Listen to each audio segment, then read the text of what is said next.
Hello and welcome back to Frogboy X1 Gaming. I'm Andrew and today I want to talk about the PlayStation fanboys and their ignorance about trying to say they're going to cancel their pre-orders for Modern Warfare 2. This is kind of interesting, man. These guys want there to be these high quality, expensive games on the PlayStation, but if they get rid of that Virtuous Cycle with the Call of Duty money, they're not going to have that. They won't have that. It'll all be gone.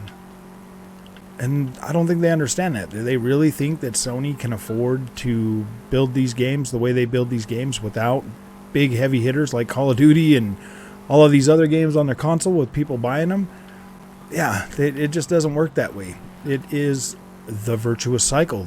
Call of Duty is part of that Virtuous Cycle that you hear Jim Ryan talking about. And without big heavy hitter games like Call of Duty that sells tons of copies on the PlayStation platform, yeah, that makes it really hard for them to be able to make or invest in those first-party bangers that they seem to always want to drop. Now, you probably might think that, like, well, what does Call of Duty have to do? Well, Call of Duty has a lot to do with that PlayStation platform. It's the #1 selling game every single year on the PlayStation.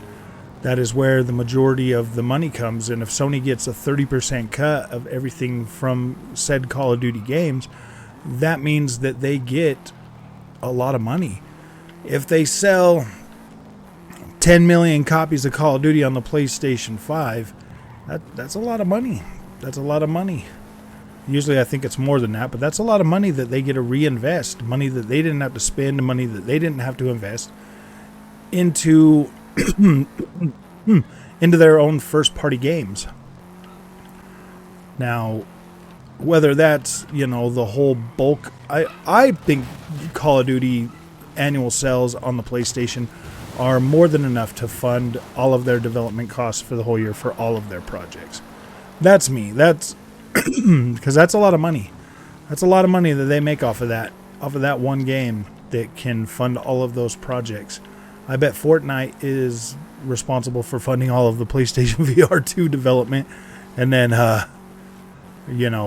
like each game probably funds a lot of PlayStation. There's a lot of money that they make off just the microtransactions alone off of Call of Duty.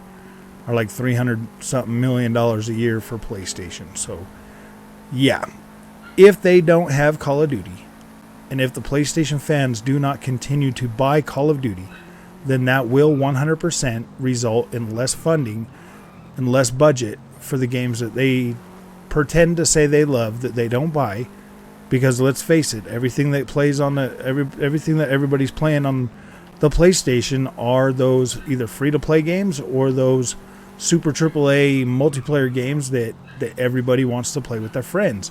It's not the Gods of Wars or the Horizon Forbidden West or the Gran Turismos or any of those games that are funding the PlayStation ecosystem. It is and always has been third-party games. First-party games are always more of a bonus unless you're Nintendo. Nintendo makes a lot of money off of their games because they have an extremely high attach rate for those games.